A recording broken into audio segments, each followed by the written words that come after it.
오늘 본문에 여러 종류의 사람들이 나옵니다. 12절에는 자녀들아, 13절에는 아비들아, 청년들아, 그리고 14절에는 아이들아, 청년들아, 여러 종류의 사람들이 나옵니다. 12절의 자녀와 14절의 아이를 구분하기도 하지만 하나로 묶어도 상관이 없을 것 같습니다. 그러니 오늘 본문에는 크게 세 부류의 사람, 아이와 청년과 아비가 등장합니다. 오늘 설교에서 제일 중요한 것은 이 세 부류의 사람이 무엇을 의미하는가, 그것을 밝히는 것입니다. 학자들이 여러 가지 주장을 하지만 여러 가지 주장을 펼칩니다. 여러 가지 주장을 한다는 말은 그만큼 해석하기가 어렵다는 말입니다.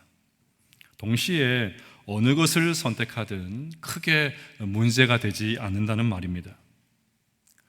천국에 가서 물어볼 것이 하나 더 생겼다, 그렇게 생각을 하면 됩니다. 나중에 천국에 가서 사도 요한을 만나면 꼭 물어보시면 좋겠습니다. 물어보신 다음에 해답을 알게 되신 분은 저에게도 꼭 알려주시면 좋겠습니다. 학자들의 여러 가지 주장을 정리를 하면 크게 세 가지로 요약을 할 수가 있습니다. 첫째는 이 세 부류를 교회의 구성원들의 실제 나이로 보는 견해입니다. 우리 교회만 해도 영아부, 유치부, 초등 1부, 초등 2부, 중고등부, 청년부, 장년들 다 있지 않습니까? 그러니 이 세 부류를 생물학적인 나이로 보고 초등부, 청년부, 장년부, 그렇게 생각을 하는 것입니다. 둘째는 영적인 성숙도로 보는 견해입니다. 비교적 최근에 믿음을 가지게 되신 초신자는 자녀 혹은 아이이고, 한참 믿음이 성장을 해서 아주 활기차게 신앙생활 하신 분들은 청년이고, 믿은 지 오래되어서 아주 견고한 믿음을 가지고 계신 분들은 아비, 그렇게 부르는 것입니다.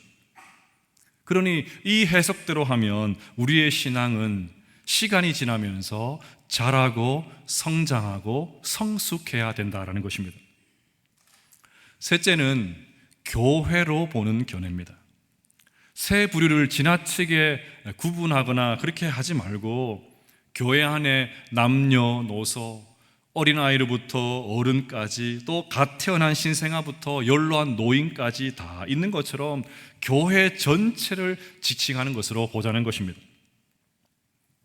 자, 그러면 어떤 견해가 맞을까요? 여러분은 어떤 주장이 맞는 것 같습니까? 앞서 말씀드린 대로 어떤 것을 선택하든 상관이 없습니다. 사도 요한이 무엇을 염두하고 이렇게 구분했는지 쉽게 단정하기가 어렵습니다. 이렇게 말씀을 드리면 저의 견해가 궁금하시죠? 저는 세 번째, 교회로 보는 견해를 바탕에 깔고 2번, 영적 성숙도로 보는 그 관점을 보태어서 오늘 설교를 진행하려고 합니다.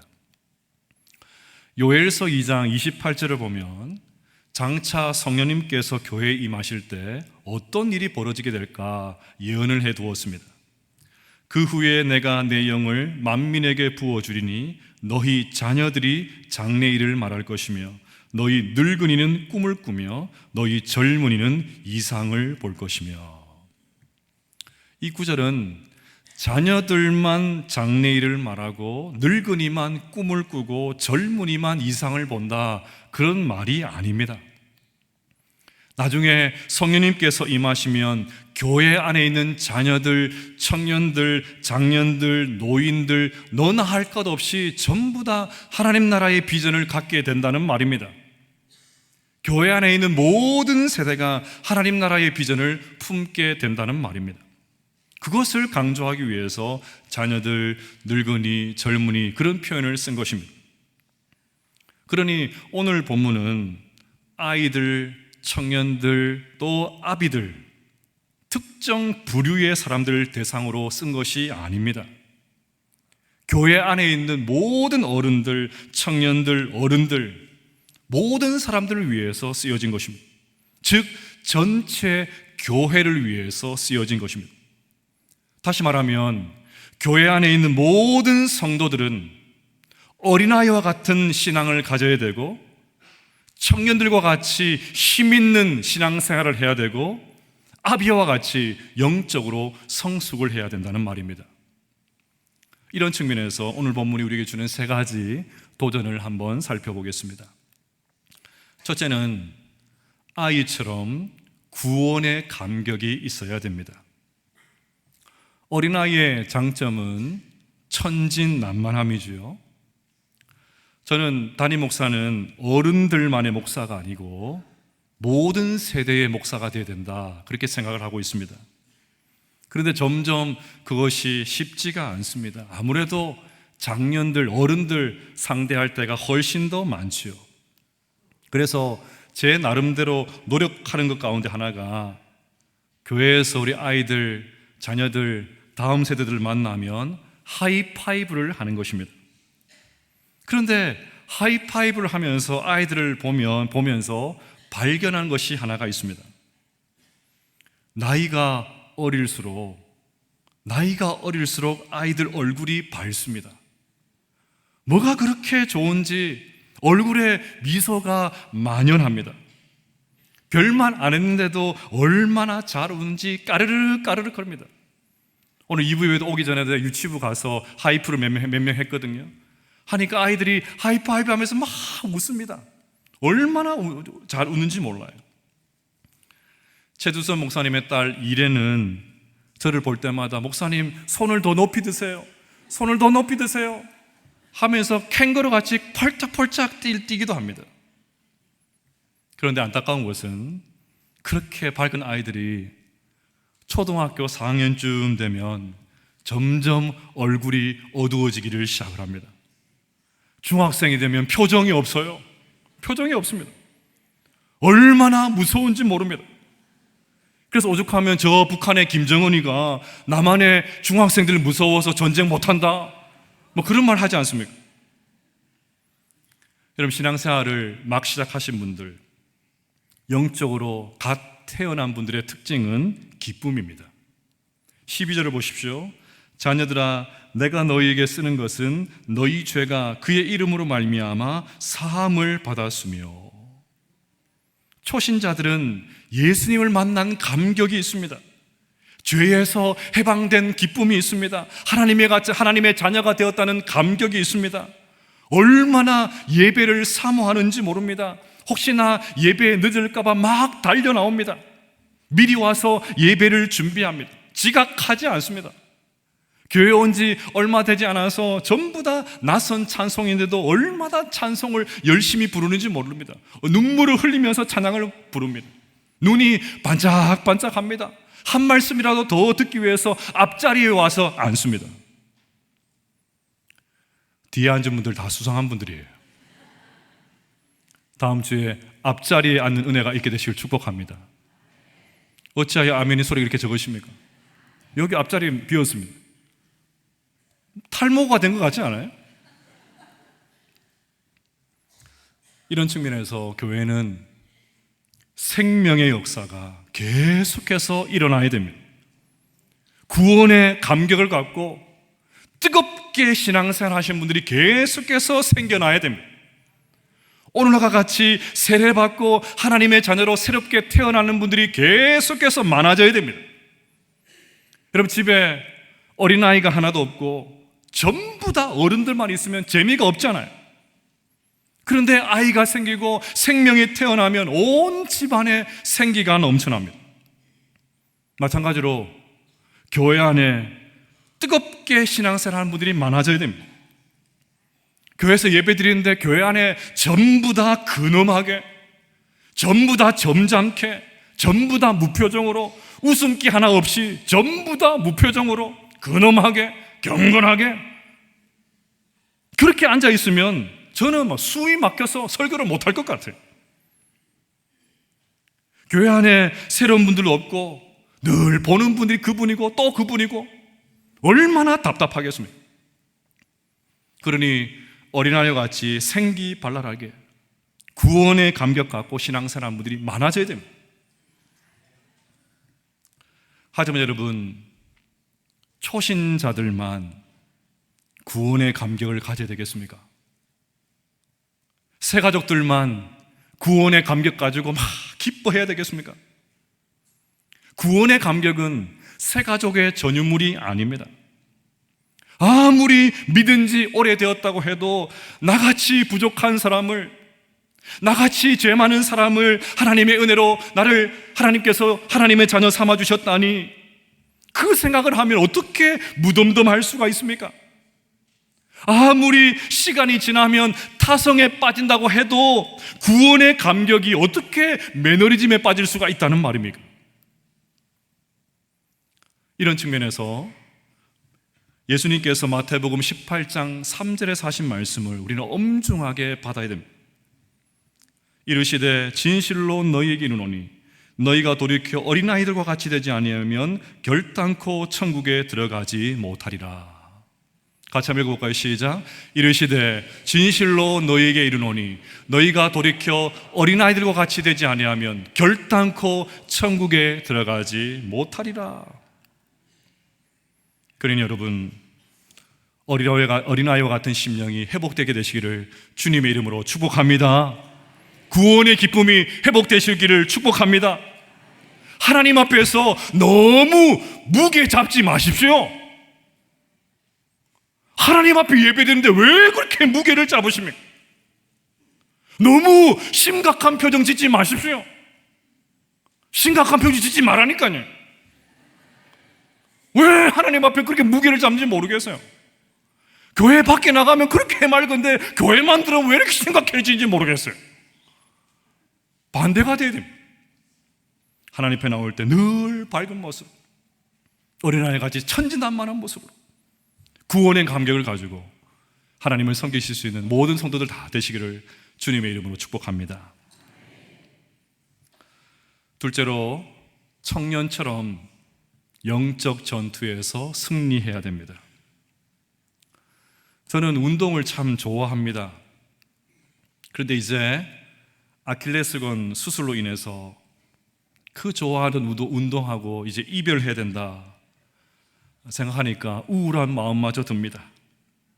그래도 건강 위해서 운동을 해야 되니까 이제는 별 수 없이 좋아하지 않는 걷기나 하고 등산이나 해야 되겠다, 이런 불길한 생각마저 듭니다. 이런 생각을 하다가 예전에 한참 운동장을 누비면서 축구하던 그런 시절이 생각이 났습니다. 정말 열심히 축구를 했던 것 같아요. 그냥 열심히 하는 정도가 아니고 아마추어 치고는 꽤나 잘했습니다. 제가 서울에서 사역을 할 때 1년에 한 번씩 우리 교단 안에 수도권에 있는 모든 노회들이 다 모여서 체육대회를 가졌는데, 제가 속해 있었던 노회가, 그 노회 축구팀이 6년 연속 우승을 했습니다. 그때 제가 그 축구팀 주장이었습니다. 그 축구팀을 이끌고 전국 교단 전체 대회에 나가서 우승을 하기도 했습니다. 비웃는 거 아니죠 지금? 좀 비웃는 것 같은데 정말 잘 뛰어다녔던 것 같아요. 그러니까 그때도 잘 뛰었으니까 20대는 얼마나 잘 뛰었겠습니까? 아무래도 비웃으실 것 같으신데,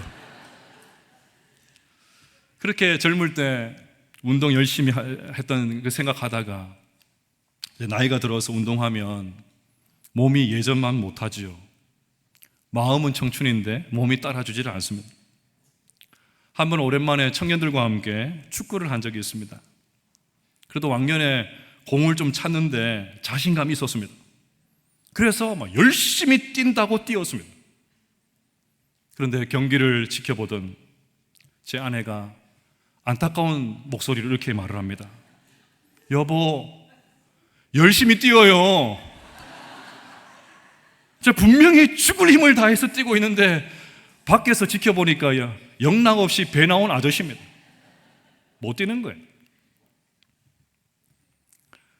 그럼 영적으로도 마찬가지입니다. 아이처럼 구원의 감격 갖고 살아야 되지만 늘 아이의 상태에 머물러 있어서는 안 되지요. 자라야 됩니다. 근육이 생겨야 됩니다. 힘차게 일어나서 세상의 유혹과 맞서서 싸워야 됩니다. 지난 주간에 저희 집 막내와 이불 안에서 막 장난을 쳤습니다. 제가 이상하게 막내만 보면 터울이 좀 있어서 그런지 자꾸 막 이렇게 장난을 치고 싶어요. 자꾸 뭐 그래서 제가 막 싫다고 그러는데도 막 이불 안에서 얼싸안고 막 몸싸움을 했습니다. 그래 한참 몸싸움을 하는데 이 녀석이 제법 힘이 있습니다. 막내라서 늘 약하게 봤는데 제법 힘을 쓰더라고요. 제가 한참 그 장난치면서 속으로 얼마나 흐뭇했는지 모릅니다. 여러분, 하나님 보실 때도 마찬가지 아니겠습니까? 늘 어리광만 부려서는 안 되죠. 하나님 앞에서 천진난만함을 유지해야 되지만 동시에 세상에 나가서 적극적으로 신앙의 용사로서 살아야 됩니다.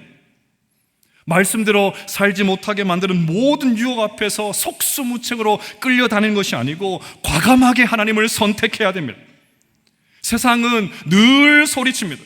그렇게 신앙, 믿음, 말씀대로 하면 아무것도 안 된다고 합니다. 그러니 적당하게 하라고 합니다. 너같이 믿음 생활하는 사람 아무도 없다고 그냥 적당하게 하라고 합니다. 전부 다 사탄 마귀의 속삭입니다. 그래서 13절 하반절을 보십시오. 청년들아, 내가 너희에게 쓰는 것은 너희가 악한 자를 이기었음이라. 여기 나오는 악한 자는 사탄입니다. 영적 전쟁은 성도라면 피할 수가 없습니다.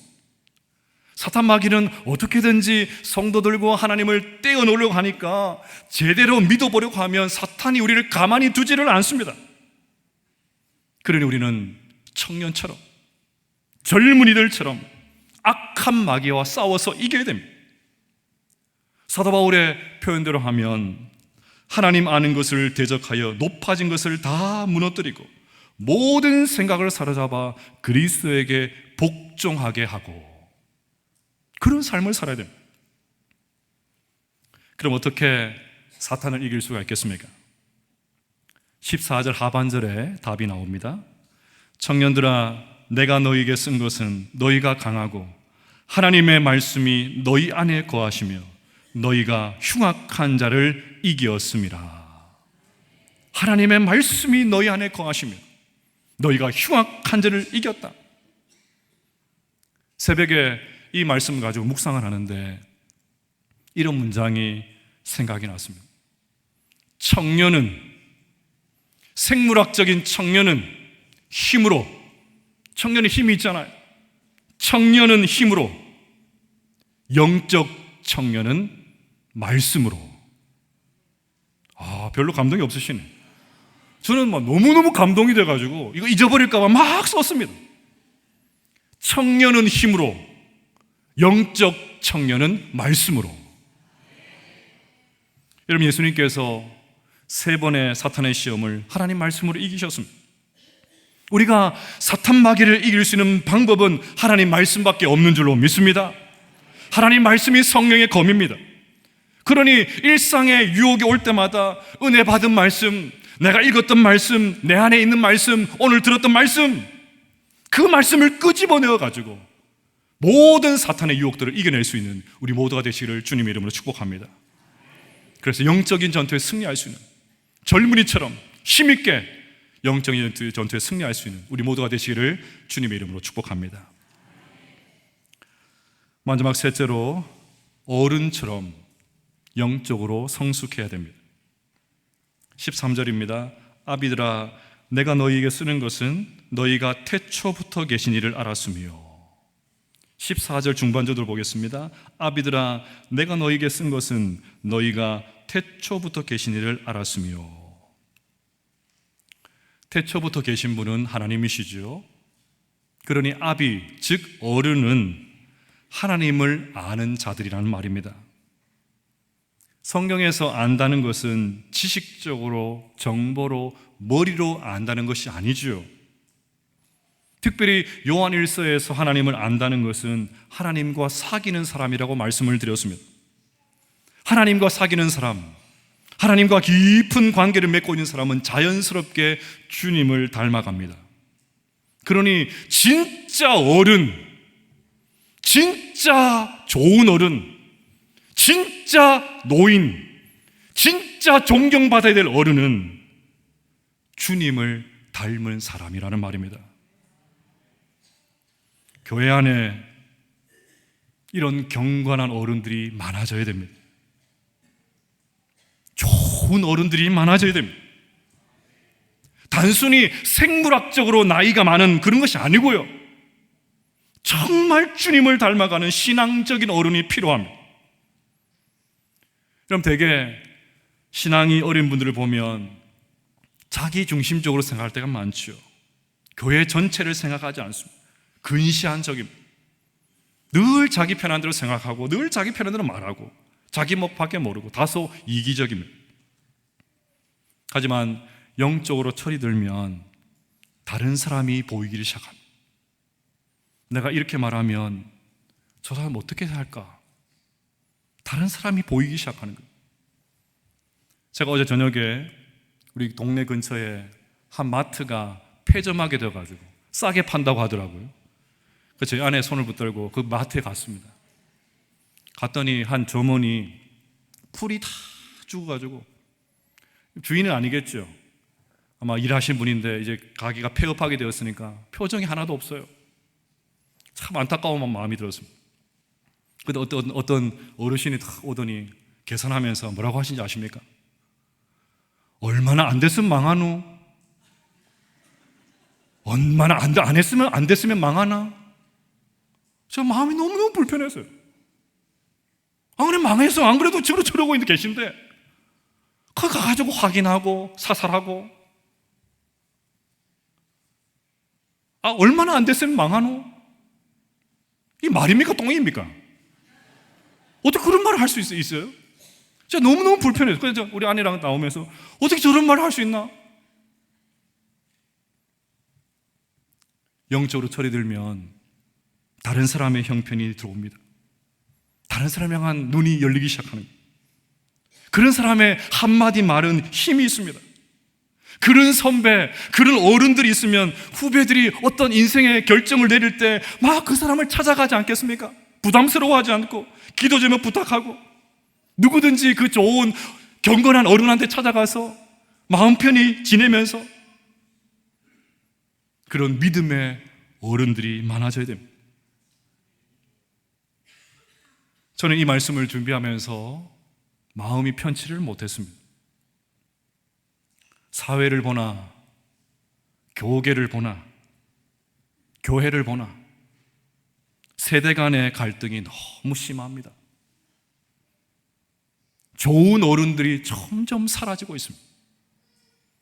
지적하고 평가하고 판단하는 어른들은 많은데 그 후배들의 아픔을 다 짊어지고 괜찮다고 말해주는 좋은 어른들 점점 사라지고 있습니다. 그게 너무 애석하더라고요. 대화가 잘 되지 않습니다.